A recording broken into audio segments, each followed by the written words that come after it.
Welcome. You're listening to Latin Waves with your hosts, Sylvia and Sylvia Richardson. Latin Waves is more than just hot rhythms. This is a show about community, about creating a culture that is inclusive and based on fairness.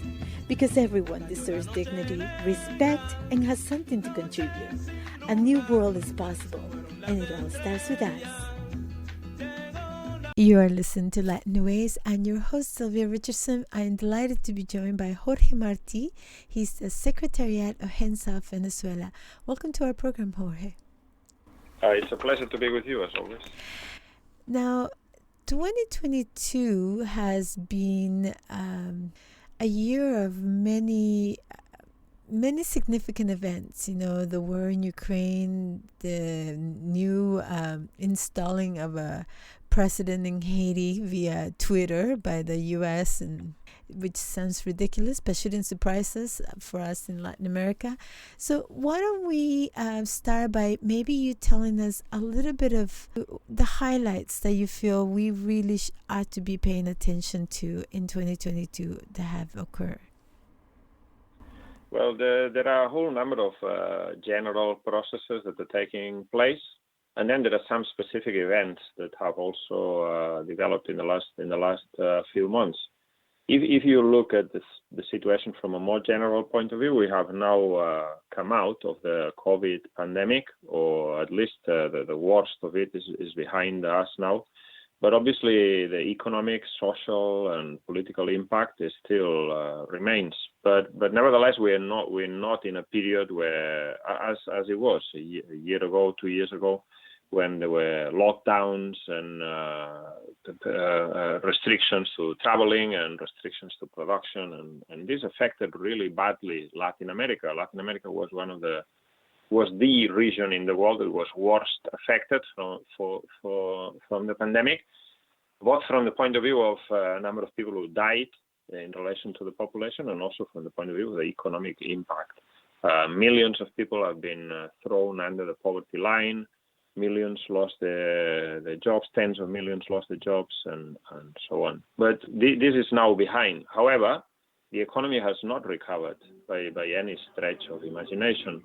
And in fact, at this point, when the economy hasn't fully recovered from the pandemic anywhere in the world, we are now tobogganing towards a new recession. Capitalism is in crisis again. In the United States, they've already had 2 quarters of negative growth. The European Union is following suit. This will have a massive impact in Latin America. There's also an increase in inflation, which is driven by a whole number of factors, but it's obviously been accelerated by the war in Ukraine, the disruption of supply lines, the increase in energy prices, and so on. So this is the general panorama. And I think that what we will see is a retying of the knot with what was happening before the pandemic. If you remember, before the pandemic, at the end of 2019, there were a whole number of mass popular uprisings in several countries, in Haiti, in Puerto Rico, in Ecuador, in Chile. And this was more or less this process of mass uprisings against the established system, against the capitalist system as an economic system that doesn't work, against bourgeois democracy as being completely discredited.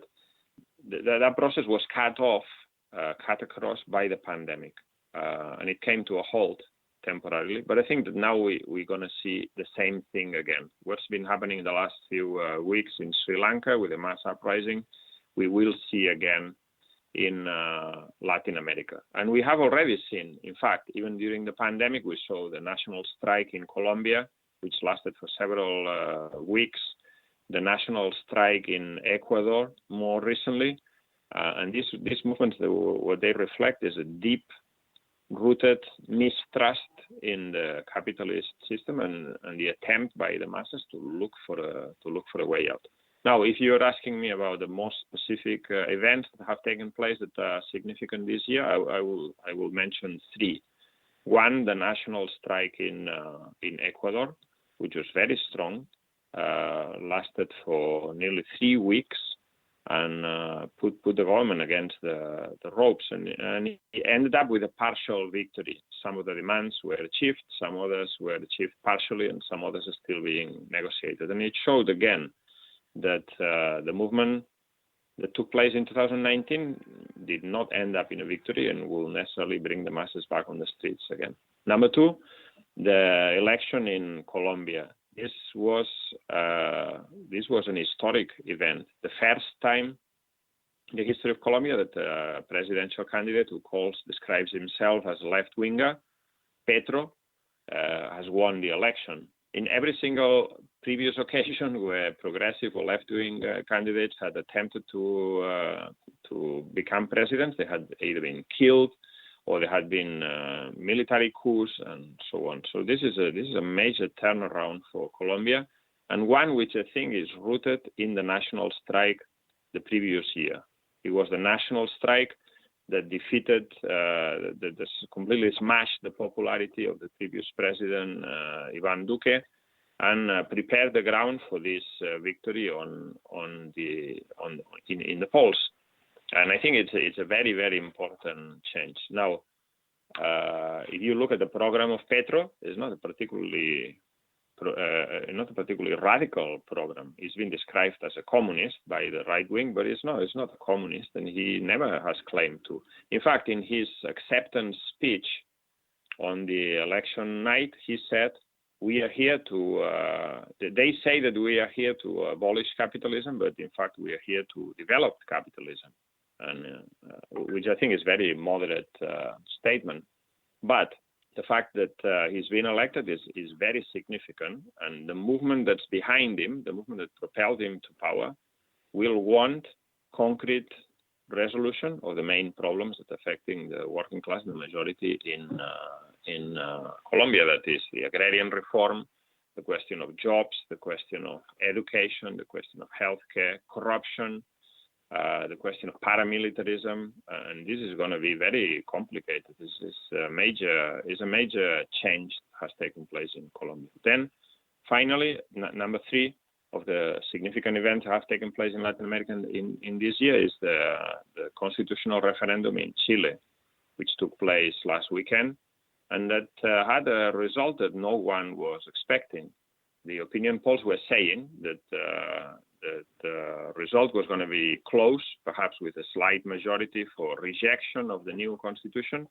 But in fact, in the end, those who voted against the constitution represented 63% of the electorate, and that needs to be explained. Why is that?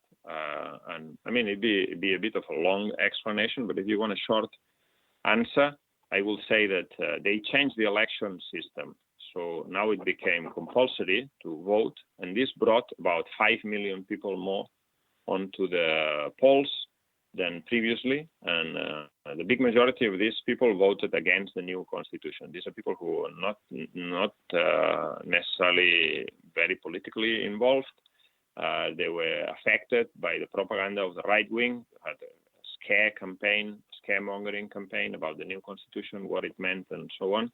But also, I think that it was a defeat for the Boric government, and the fact that the constitution was not very clear. The constitution is obviously an improvement on the previous one, which was drafted by the Pinochet regime, but it's a constitution that contains a lot of grand-sounding sentences about Chile being a social state of right, being plurinational, being based on parity, and a lot of very good, well-meaning phrases, but it doesn't say much about how to change the concrete conditions of life of the people who rose up in 2019. It doesn't say anything about jobs, doesn't say anything about the ownership of the renationalization of copper and other national resources. It doesn't say much about pensions, and so on. And so these people who came to vote for the first time could not be convinced just by general phrases. They looked around them. They saw an economic crisis, very difficult situation, and a government that wasn't really dealing with any of this. So I would say that the lesson is that this is a defeat of the postmodern left, left which is left only in name and is more worried about symbols and phrases and appearances rather than going to the root of things and changing things from the bottom up. So I will say that these are the general trends in the world situation and how they will affect Latin America. And on the other hand, I will say that these three events, the presidential election in Colombia, national strike in Ecuador, and the constitutional referendum in Chile, the most significant events this year so far. Now, going forward, we have the election in Brazil, where Bolsonaro is going to be defeated. There's big trouble going on in Argentina. The country is on the verge of bankruptcy. Economic crisis hit it very hard. And there's lots of other things going on, but I think that these are perhaps some of the most significant. One of the things that is very salient, very important to me right now is to consider the impact that the whole COVID pandemic and the shutdown of many people's ability to make income has created, and now as the crisis grows, right, we now know that as you point out, the U.S. has had 2 periods of negative growth. We know that usually the capitalists don't want to lose money, and these times of crisis are very opportune times to increase the money for the capitalists. They tend to raise taxes, which usually means the poor get to pay for everything and the rich get their loopholes. And, a lot of people lose their homes. A lot of people lose whatever security they had built up. In Canada, we're starting to see that with increasing taxes, increasing taxation. We're also seeing that a lot of people were not able to recover and open up their business once COVID passed. So I'm curious how things are going in the UK, because as we noticing a turn to the right wing, while some places in Latin America are turning to the left, it seems to me that in the UK we're going in the opposite direction towards a more radical neoliberalist leader. Can you talk about that? Yes, in fact, you are right and you are wrong, I will say, because it is true that the new government in Britain is more right-wing than the previous one. Many people thought that you couldn't get much worse than Boris Johnson, but Liz Truss is if anything, is worse. It's obviously not better. And some of the people she's appointed to the different ministerial posts are really horrible figures.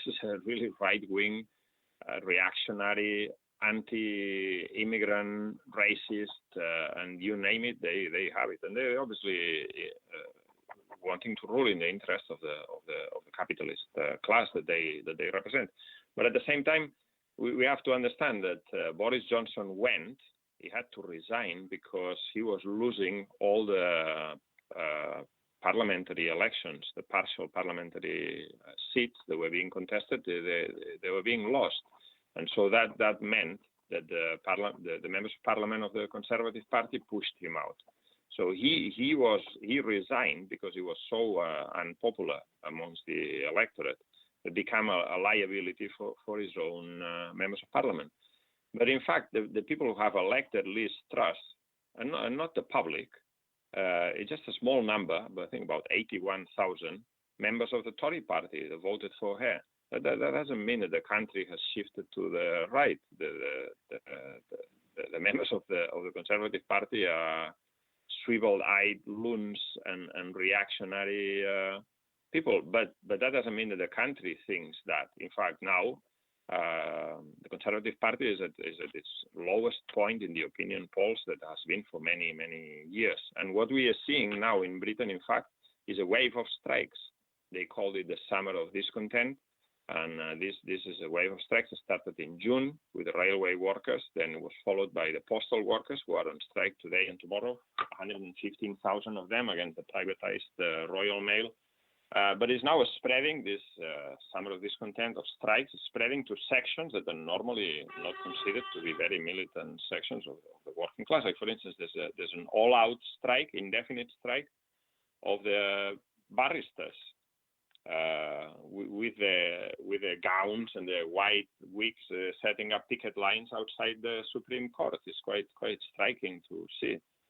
And so what we see is that inflation, which is now very high, 10% annual inflation we have in Britain, and it could reach 22% by January, is pushing every section of the working class to come out on strike and to fight to maintain the living standards. Anyone who doesn't go out on strike and is maintained on contracts that have only increased by maybe 2%, then they are losing. They're losing out. They're losing the purchasing power of the wages. And the government is adamant that they will maintain a 2% wage limit for public sector workers, which is going to push them. To strike. Healthcare is now balloting for strike. Education, and next weekend is the Congress of the Trades Union Congress, the National Conference, and a number of motions are being discussed to coordinate the different strikes.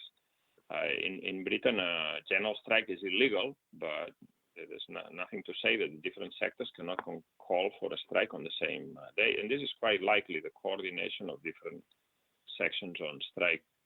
And at this point, there's even 70% of Conservative Party voters that are in favor of the renationalization of the energy companies, for instance, which is the center of the cost of living crisis, the energy bills.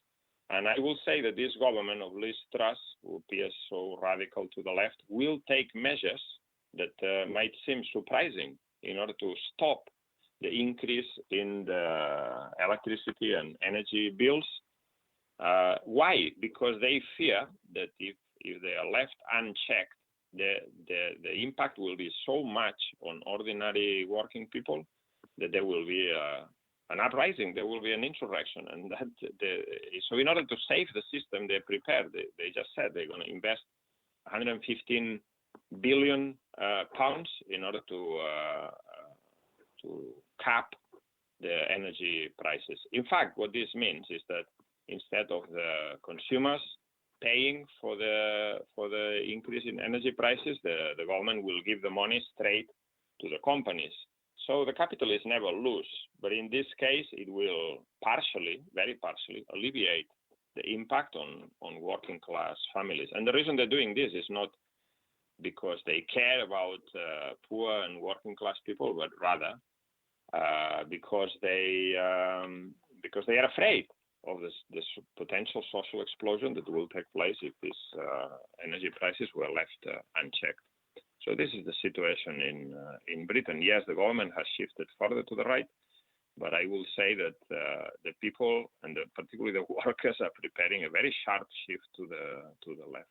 You know, one of the things that I'm curious is how has the war in Ukraine affected Europe, in your opinion, and how do you see this unfolding?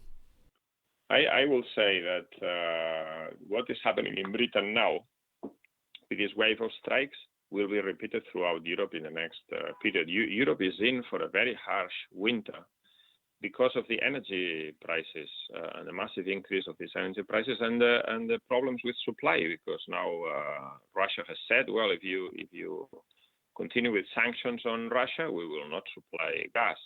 The European Union is acting in a completely irresponsible way. They're now saying they're going to introduce a price cap on Russian gas, not only through the gas pipelines, but also liquefied gas that also comes into Europe. And the Russians are saying, well, we're not going to sell our gas below the price that the market is fixing, which is quite logical if you think about it.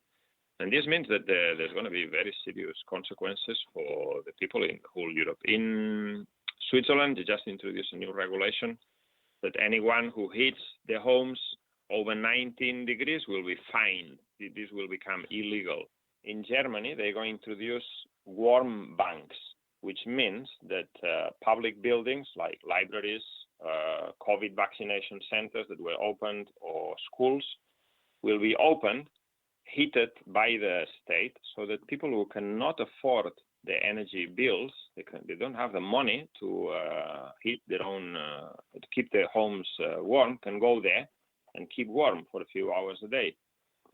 It's a situation of a national emergency. They also talking about rationing energy to companies. Many factories will have to close down or work shorter hours because they don't have the energy. They don't have the energy, or they can't pay for it. Hundreds of thousands of small businesses in many countries will go bankrupt because of the energy bills. This is a situation of national emergency, and I'm thinking that in the next period the European Union will have to intervene. And in the same way that the British government is dedicating 115 billion pounds, the Europeans will have to invest a lot of money in order to prevent a massive social explosion. Last weekend, we saw a big demonstration in the Czech Republic. 75,000 people marched under a very confused number of slogans, and some of the people who had organized this demonstration were far-right organizations. But the main slogans were for negotiations with Russia, an end to the war in Ukraine, an end to sanctions to Russia, and this question of the cost of living crisis. This was mixed with all sorts of reactionary ideas, but the reactionaries in the Czech Republic had only managed to get a few thousand people, maybe 2,000, 5,000 people during the summer, and now they got 75,000 people to come out. People are very worried about what's going to happen this winter. In Italy, there has been a major government crisis, and now a right-wing government will come to power, which is more skeptic about the question of war in Ukraine. So all of these things are happening, and although there's a certain element of confusion, what is clear is that people are growing more uneasy about the impact of the cost of living crisis on their own pockets, on their own families. And there will be a reaction.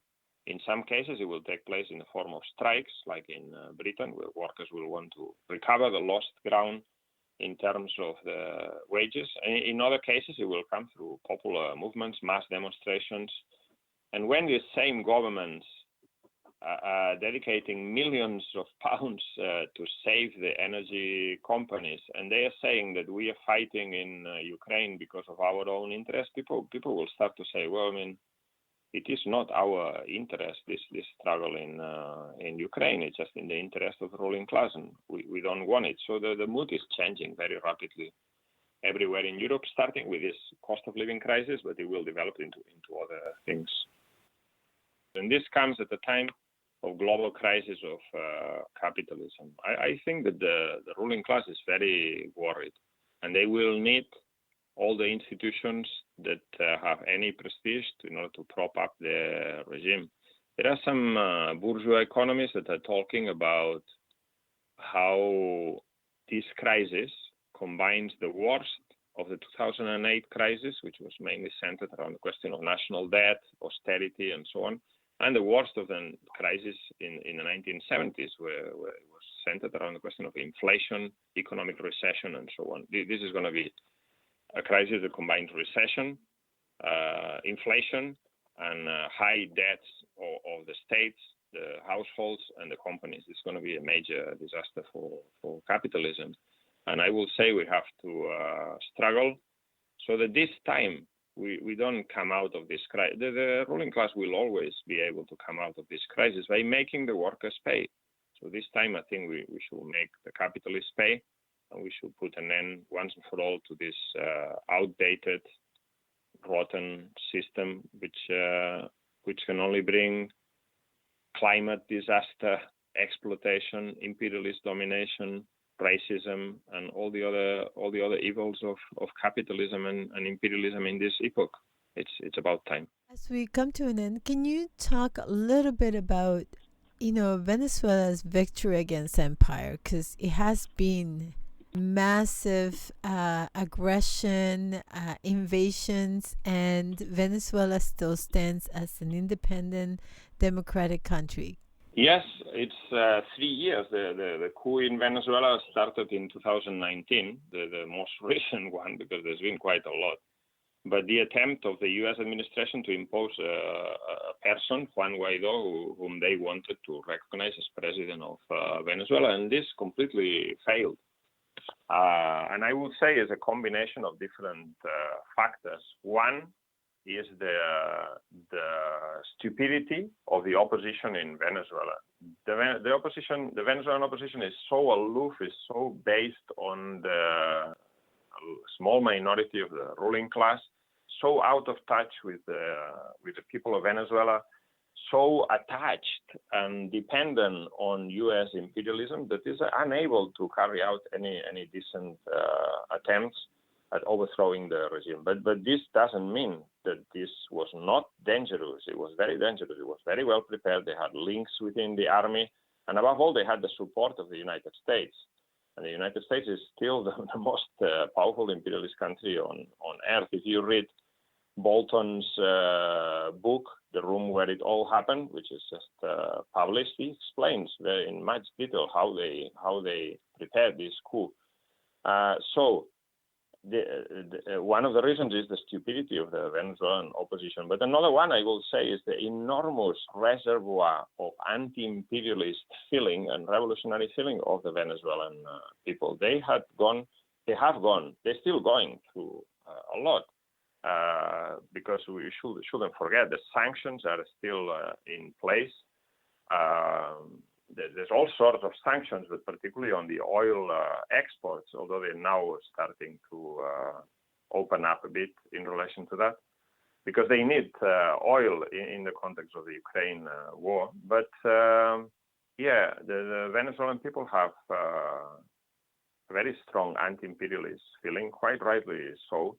And this was a major factor in preventing the success of the opposition and imperialism in overthrowing the government in Venezuela. And that needs to be celebrated. Thank you so much for being with us. Thank you for all the ways that you keep us not only on the pulse of what is happening, but also to the importance of organizing and mobilizing and being in the path of creating life, right? Not just going along with the imperialist death path. So thank you again for being with us. How can people access your work? Yes, it's a pleasure to be with you. And well, I'm the secretary of the Hands Off Venezuela campaign. People can check out our social media and website at handsoffvenezuela.org. I'm also an editor at In Defense of Marxism, because we think that without revolutionary theory, there can be no revolutionary movement. We need to understand and analyze not only the way the capitalist system works, but the failures and successes of past attempts to overthrow it. And so people can check our work also on Marxist.com. And I will encourage everyone to get involved in the movement against this system, to find out, to think, to reflect, and above all, to organize against this rotten. Thank you again for being with us. Take care. It's a pleasure. Thank you for listening to Latin Waves. Latin Waves is an independently produced syndicated radio program made available for free to campus and community radios, and also to the world at latinwavesmedia.com.